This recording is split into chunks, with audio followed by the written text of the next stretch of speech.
কত হাসি। এইসবে আমি হেঁটে বাড়ি আসলাম, আর আসার সাথে সাথে উঠে পড়েছে, আর ওর মা তো পড়তে বসলো। তার মানে আমার সব কাজ বন্ধ, সব কাজ বন্ধ, তাই তো? আমার সব কাজ বন্ধ হয়ে গেল এখন।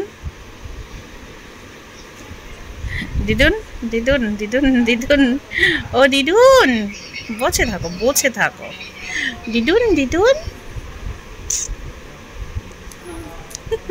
পাগল পাগল, এটা একটা। এটা কোন হাসি, এটা কোন হাসি, এটা কোন হাসি? চলো মুখ টুক সব মুছিয়ে ফ্রেশ করে দিই। ঘুম থেকে উঠেছো, দাঁত ব্রাশ করতে হবে। Hi friends, good morning. কেমন আছো সবাই? আশা করছি ভালো আছো। শম্পা লাইফস্টাইল ব্লগে তোমাদের অনেক অনেক স্বাগত। আজকে তো হাঁটতে গিয়েছিলাম, একটু দেরি হয়েছিল, কিন্তু আজকে রোদের মুখ আমি দেখতে পাইনি। মেঘলা মেঘলা হয়েছিল আকাশটা। আমি তো ভাবলাম যে বেলা হয়ে গেছে, মনে হয় হয়তো রোদেই পুরো ঝলসে যাবো, তো দেখছি না, রোদ ওঠেনি। আর আমার মনে হয় কি, একটু সকালে যে হালকা যে রোদটা উঠে না, ওই রোদটা আমার একটু গায়ে লাগানো মনে হয় বেশি প্রয়োজন। দুটোর কোনো ব্যাপার ছিল না। তো এখন এই যে বাড়ি আসলাম, আর আসার সাথে সাথেই দিদুন উঠে পড়েছে। এখন বাজে 7:45, আর বাসন আছে, এই ঘরটা ঝাড় দেওয়া আছে, বাসন ধুতে আছে। তারপর আজকে আবার বৃহস্পতিবার, পুরো বাড়িঘর আবার মুছতে আছে।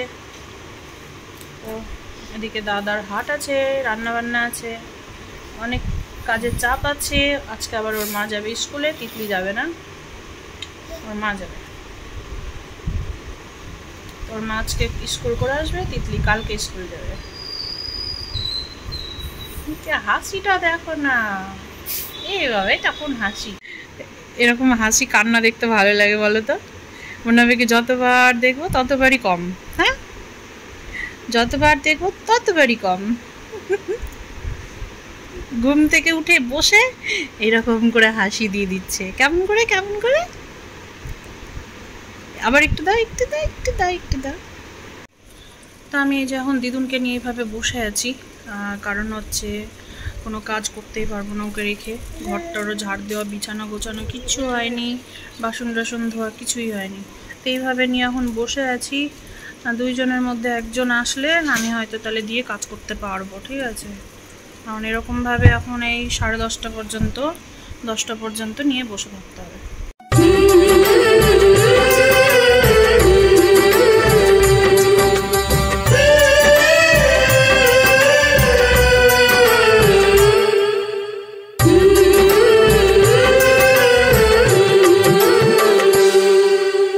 পুচকিকে ওর মায়ের কাছে দিয়ে সমস্ত কাজ বাজ ছেড়ে এখন আমি আসলাম রান্নার এখানে। কোনো রকমে একটু হালকা করে ওভেনটা মুছে নিলাম, কারণ একটু নোংরা হয়েছিল, তো না মুছলে আমি খাবার বানাতেই পারছিলাম না।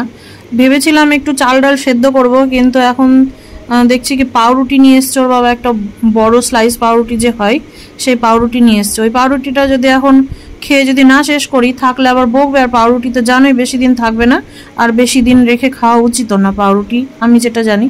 তো এখন দেখো আমি এই রুটি ভাজা তাওয়াতেই না আমি ডিম টোস্ট ভাজছিলাম, কিন্তু ভালো হচ্ছে না। আমাকে এখন তাওয়াটা চেঞ্জ করে নিতে হবে। আবার এখানে আরেকটা তাওয়া বসিয়ে দিলাম, এইটাতে বেশ ভালো হয়, কিন্তু এটা ছোট তো 4টে পাউরুটি ধরবে না, তো ভাবছি 2টো করেই করি, না হলে হচ্ছে না। তো প্রথমে একটা ভেজে জুথিকে দিয়ে দিলাম, এখন ওর বাবারটা করছি। ওর বাবা সকালে একবার ছাতু খেয়েছে, তা আমি তাও একবার জিজ্ঞেস করলাম ডিম টোস্ট খাবা, কোনোদিনও খেতে চায় না, তো আজকে আবার বলছে কি হ্যাঁ করো। তাই ওকে আগে করে দিয়ে দিচ্ছি, তারপরে তিতলি তো আজকে স্কুল যাবে না, তখন তিতলিরটা করে দেবো। আর আমি না ডিম টোস্ট খাবো না, আমি একটু ডিমের অমলেট খাবো। খেয়েটে তারপর হচ্ছে আমি বাসন টাসন ধোবো, ঝাড়ও দিতে আছে ঘরটা। তো ওরা বাবা মেয়ে সব চলে যাক, তারপরে আমি ঘরটার ঝাড় দেবো। দেখো আমি একটা অমলেট ভেজে নিচ্ছি আমার জন্য, কারণ আমি পাউরুটি না খাবো না, ঠিক আছে? খেলে শরীর খারাপ করবে। তো অমলেট একটা করে নিলাম, করতাম না, আমি সেকটা খেতাম, কিন্তু ওদের জন্য ভাজছি। তো আমার অমলেটের ডিমের যে সেন্টটা না খুব ভালো লাগে, সেন্ট, তো মনে হয় কি তখন না খাই এরকম লাগে, ওই জন্য একটা ভেজে নিলাম। সকালের ব্রেকফাস্ট তো এটাই করব। আর দাদা এখন চলে গেল দোকানে, আর জুথি এখন বেরোচ্ছে স্কুল। 10:10 বাজে। তো আমি অমলেটটা খাবো, খেয়ে হচ্ছে ঘরটা ঝাড় দেওয়া হয়নি, সব ঝাড় দেওয়া হয়ে গেছে, ঘরটা ঝাড় দেওয়া হয়নি। ঘরটা ঝাড় দেওয়ার পুচকিটাকেও দেখতে হবে, স্নান করানো, খাওয়ানো, রান্না করা, আজকে আবার হাট। আর জুথি এই হাটের দিনই যাবে, হাটের দিনটাই ওই পাই স্কুল যাওয়ার জন্য।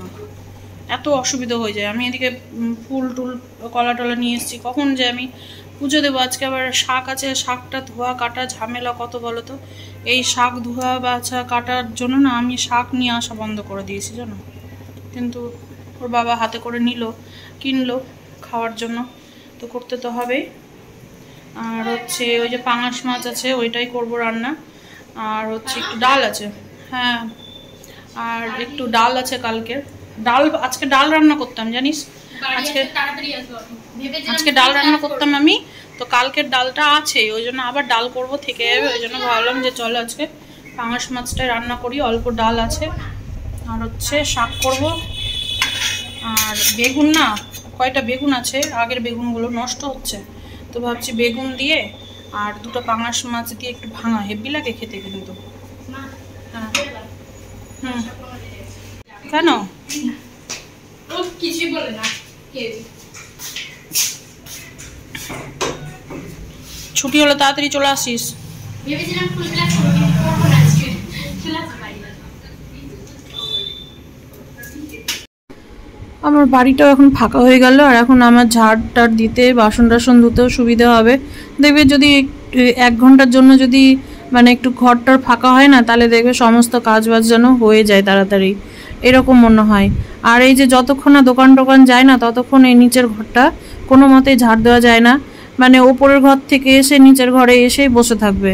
আর ফ্যান তো মানে 1 সেকেন্ডের জন্য বন্ধ করতে দিবে না। একটু যদি বন্ধ করে ঝাড় দিত, ব্যাস তাড়াতাড়ি দাও তাড়াতাড়ি দাও তাড়াতাড়ি দাও করে মাথা খেয়ে নেয় ওর বাবা। আর জুথিও গেল, ওর বাবাও গেল, তো আমার ঘরটাও বেশ ফাঁকা হলো, আমার ঝাড় দিতেও না বেশ ভালো হলো।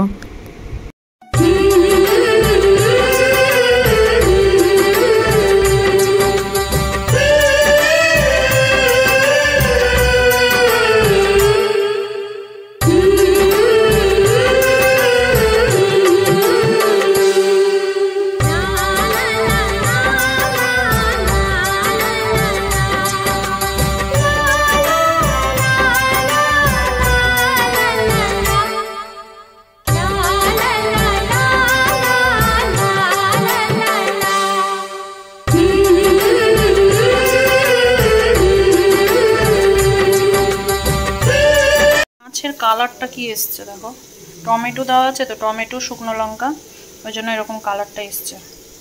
আর খেতে যে কেমন হয়েছে যা হবে জানি না। এখানে কালকে ডাল ছিল, গরম করে নিলাম। আর ঝোলের মাছ খাবে না ওর বাবা, সেই জন্য একটা ভাজা রেখে দিয়েছি, ঝোল খাবে। এই যে ঝোল নিয়েছি, ঝোল বেশি নিবে না, ডাল আছে তো ওই জন্য। আর এইখানে আমি করছি হচ্ছে ওই যে মাছের তেল ছিল না, সেই মাছের মানে পাঙাশ মাছের যে তেল ছিল অনেকগুলো, সেই তেল দিয়ে, আর এই যে মাছের এই যে কি বলে এটাকে, এই যে কাঁটাগুলো ছিল, আর একটা মাছ কেমন একটু ভাঙা ভাঙা হয়ে গেছিলো, ওই মাছটাও দিয়ে দিয়েছি এর মধ্যে। যে এখন এটাকে বেগুন দিয়ে রান্না হচ্ছে, কাঁচা লঙ্কা টঙ্কা চিড়ে। এত তেল মাছ খেলে হয়ে গেছে, আর নিয়ে আসবো না। জুথি বারবার বলছিল বলে নিয়ে এসেছি, নাহলে আমি না। তো কড়াইয়েই রাখবো, কড়াইটা এখন আর ধোবো না, কেন বলো তো, ঠান্ডা হয়ে গেলে না জমে যাবে অতিরিক্ত তেল, তেলগুলো তো গলে গিয়েছে না, ওই জন্য তো আমি একদম মানে শুধু একটু পেঁয়াজ ভাজার মতো শুধু তেল দিয়েছিলাম, আর তেল দিইনি। আর কত তেল দেখো বেরিয়েছে। এইটা না আমার শ্বশুর খেতে খুব ভালোবাসে, মানে পাঙাশ মাছের তেল, পাঙাশ মাছ শ্বশুর শাশুড়ি দুজনেই ভীষণ ভালোবাসত। তাতে মনে হচ্ছে রান্নাটা মনে হচ্ছে বেগুনের তরকারিটা মনে হচ্ছে হেভি হবে।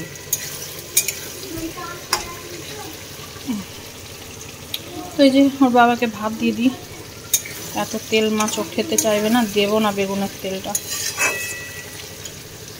এত ঘুমিয়েছি দুপুরে, খাওয়া দাওয়া করে নিয়ে উঠতে উঠতে প্রায় সন্ধে, আর সন্ধ্যাবাতি দেওয়া হলো।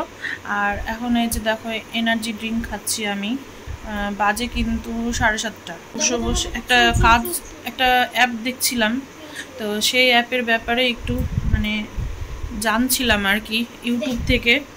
তো আমার মামা আমাকে অনেক দিন আগে এই অ্যাপটা খুলতে বলেছিল, তা আমি খুলিনি। তো এখন মনে হচ্ছে কি খোলাটা মনে হচ্ছে খুব দরকার। ঠিক আছে, মামা বলেছিল যে শম্পা এই অ্যাপটা খুল, এই অ্যাপ থেকে আমি প্রতিদিনই $20-22 করে আমার ইনকাম হয়, তো তুই অ্যাপটা খুললে খুল, তোরও হবে। যদি আমরা তো বুড়ো হয়ে গেছি, যদি আমাদেরই হয় তোদের কেন হবে না। তো আমাকে বলেছিল তোকে লাইভে থাকতে হবে 2-3 ঘন্টা, মনে করো বলছে প্রথম তোকে খুলে কিছুদিন লাইভে থাকতে হবে। তা আমি না কানে দিইনি কথাটা, ঠিক আছে। তো এখন দেখছি যা ইউটিউবের পরিস্থিতি, আর আমার ইনস্টাগ্রামটা একদম বসে গিয়েছে। ভিডিও না ছেড়ে ইনস্টাগ্রাম এত বাজেভাবে চলে গিয়েছে যে মানে কি বলবো, ট্রেন্ডিং সং ছাড়াও যে গানগুলো আমি দিতাম মানে প্রথম নতুন আইডিতে, তবু আমার ভালো ভিউজ হতো, 1000-2000 করে ভিউজ চলে যেত এক একটা ভিডিওর প্রথম। তারপরে মিডিলে মাথাতে এত ডিপ্রেশন থাকলে কি আর কোনো ভিডিও ভালো লাগে বলো। তো যাই হোক, ভিডিও ছাড়া বন্ধ করে দিয়েছিলাম, প্রায় 2-3 মাস ধরে ভিডিও না দিয়ে আমার ইনস্টাগ্রাম আইডি একদম বসে গিয়েছে, ফলোয়ার্স কমতে একদম নিচে চলে এসছে। তো অ্যাকাউন্ট খুলছি তো মনে হচ্ছে তাও যেন পুরোনো অ্যাকাউন্টেই মনে হচ্ছে আটকে আছি, না বল জুথি? 2টো অ্যাকাউন্ট খুললাম পর থেকে, ওই 2টো অ্যাকাউন্টে আমার ভিডিও দিতেই ইচ্ছে করে না। দেখো আমার হলো 1000 জুথি তো কাছাকাছি চলে গেছিল ভিডিও ছাড়া। জুথি তো এখন হচ্ছে ও পড়াশোনার দিকে মন দিয়েছে, না ইনস্টাগ্রাম না ইউটিউবে ভালোই ওর সাবস্ক্রাইব হয়ে যাচ্ছিল, 700 কতটা হয়ে গিয়েছে সাবস্ক্রাইব ইউটিউবে, এমনি নর্মালি ভিডিও ছেড়ে। কিন্তু হচ্ছে ওই পড়াশোনার দিকে ওর এখন মানে চাপটা বেশি পড়ে গেছে, তো যার জন্য ভিডিও বলছে মা আমার এখন ভিডিও দেওয়ার হচ্ছে না, তোকে ভিডিও দিতে হবে না, তুই এখন পড়াশোনাটা করছিস, পড়াশোনাটা কর, ভিডিওর বয়স পড়ে আছে। তো আমাকে মামা অনেক দিন আগে অ্যাপটার কথা বলেছিল, আমি না কানে দিইনি, কিন্তু এখন দেখছি কি না অ্যাপটা খুললে মানে এই অ্যাপ থেকে টাকা সহজে ইনকাম করা যায়। কিছুই না, আমি ইনস্টাগ্রামে যে ভিডিওটা ছাড়ছি সেটাই ডাউনলোড করে আমি ওই অ্যাপে দিয়ে দেবো, ব্যাস। আমি বললে বিশ্বাস করবে না, কালকে আমি অ্যাপটা খুলেছি, কালকে আমি 2টো ভিডিও দিয়েছি, একটা ভিডিও আমার 35,000K গিয়েছে, আর হচ্ছে মানে 35K গিয়েছে, আর একটা ভিডিও মনে হয় সম্ভবত আজকে যেটা সকালে ছেড়েছি সেই ভিডিওটা হচ্ছে কালকে রাত্রে আমি একটা ছেড়েছিলাম, সেটাই 35K এর ওপরে চলে গিয়েছে। আর একটা ভিডিও আমি আজকে ছেড়েছি সকালে, সেই ভিডিওটা মনে হয় ওই 10,000 এরকম চলে গিয়েছে। তো দেখি, পেয়েছি 20টা কয়েন পেয়েছি, 100টা কয়েন হতে গেলেই 10 টাকা, আর হচ্ছে তোমার 100K কয়েন যদি হয়ে যায় তাহলে 10,000 টাকা, ঠিক আছে? না 100, ওটা 1 লাখ কয়েন পেতে গেলে 10,000 টাকা হয়ে যাবে। তো আর লাইভ করতে গেলে বেশি টাকা ইনকাম আছে, ঠিক আছে? তো অনেক কিছু অ্যাপটার ব্যাপারে জানা ছিল না, যেটা জানলাম এতক্ষণ ধরে বসে। তো এই তো দেখছি একদম সোজা, কিন্তু আমাকে 15 দিন 3 ঘন্টা করে লাইভে থাকতে হবে, যেটা হচ্ছে সব থেকে বড় ব্যাপার। মানে আমাকে 15 দিনে 30 ঘন্টা লাইভ আমাকে কমপ্লিট করতে হবে। তোমাদেরকে এত কিছু খুলে আমি বললাম, ঠিক আছে? আমি যদি দেখি টাকা ইনকাম আমার হচ্ছে, তাহলে তোমাদেরকে আমি অ্যাপটার ব্যাপারে বলবো। আর যে কোনো অ্যাপের ব্যাপারে বলাটা ঠিক না, না ইউটিউবে প্রমোশন করে না বলাটা ভালো, কারণ ধরো বলা তো যায় না কোন অ্যাপ মানে কখন। হ্যাঁ, এটাও একটা ভয় লাগে, ওই জন্য অ্যাপটার নাম আমি বলছি না, ঠিক আছে? যদি আমি ইনকাম হয় আমি তোমাদেরকে মানে একটু হালকা করে জাস্ট বলে দেবো, ঠিক আছে? কিছুই না, একটু লাইভে বসতে হবে, একটু গল্প টল্প করতে হবে, বা লাইভে থেকে কাজ টাজও করা যেতে পারে। তো যাই হোক, এতদিন ধরে আমি কানে দিইনি, আজকে যদি কানে দিতাম তাহলে হয়তো এখান থেকে আমি প্রায় ভালোই টাকা ইনকাম করে নিতে পারতাম। আর হচ্ছে ইউটিউব থেকে তো হচ্ছেই ওই কুড়িয়ে বলতে পারো, ঠিক আছে? তবুও ছাড়বো না হাল, তাই কি না? এটা আমি যেই জায়গায় আছি এটাই অনেকে পায় না, তো আমি কেন পাওয়া জিনিস কেন ঠেলে দেবো বলো? আমার মামা তো গান করে, তো ওই লাইভে গিয়ে গান করে, ভিডিওগুলো গান করে ছাড়ে। তো মামা ওই কাজটাই এখন করে, মামার কিছু করে না। তো এখন শুনছি না কি বলে আমার মামিও করে, তাও জানি না, আমি সঠিক শুনিনি মামির কাছ থেকে। তো আমি মানে কি বলবো, মানে এত ভিউজ হচ্ছে কি না, এত ভিউজেই মানে ইনকাম। ওহো কাঁদাচ্ছিস কেন? এত ভিউজ হচ্ছে, ইনকাম হোক আর না হোক, ভিউজটা দেখেই মনটা ভালো হয়ে যাচ্ছে আমার আর কি। আমি তোমাদের সাথে একটা জিনিস শেয়ার করতে যাচ্ছি, সেটার জন্য আমি ক্যামেরা অন করলাম। অন করতে বসে অনেক কথা বলে ফেললাম, ঠিক আছে? তো তোমাদেরকে কি দেখাবো সেটাই, তো চলো দেখাই। এই ভিডিওটা তো তোমাদের মনেই আছে, যখন দিদুনের 1.5 মাস বয়স তখনের ভিডিও এটা। আর দিদুনের ভিডিও দেখে রিয়াকশনটা তোমাদেরকে একটু দেখাবো আমি। এই যে দিদুন দেখতে যাচ্ছে, দেখো ভিডিওটা। প্যাম্পার্স পরালো মেয়েকে, প্যান পরালো না।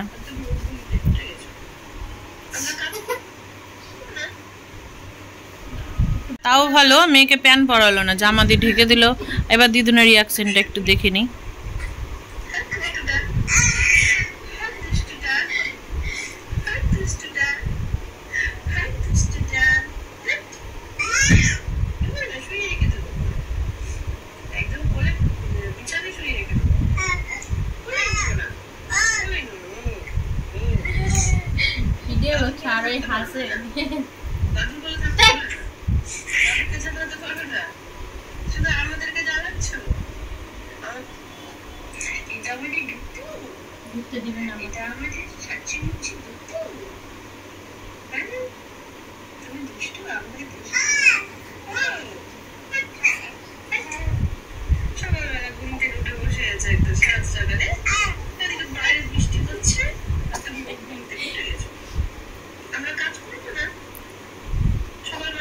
ওখানে তিতলি বসেছে পড়তে, আর জুথি কখন বসবে কি জানি। জুথি তো ঘুম থেকে উঠলো 7টার দিকে।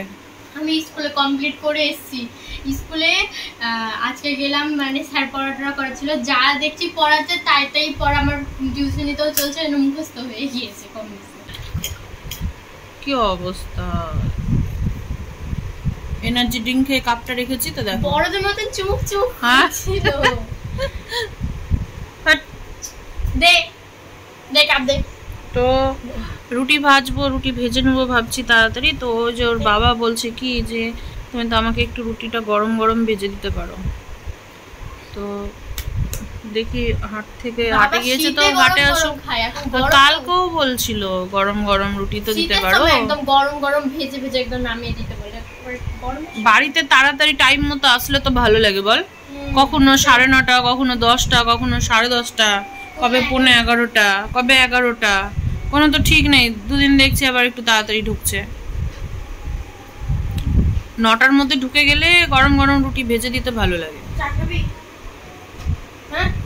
মন খারাপ হয়ে গিয়েছে, দাদু এসেছে কোলে নেয়নি, ওই জন্য দিদুনের মনটা বড্ড খারাপ।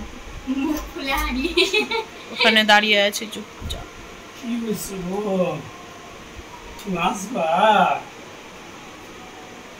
দাঁড়াও, আমি ছেড়ে দিই।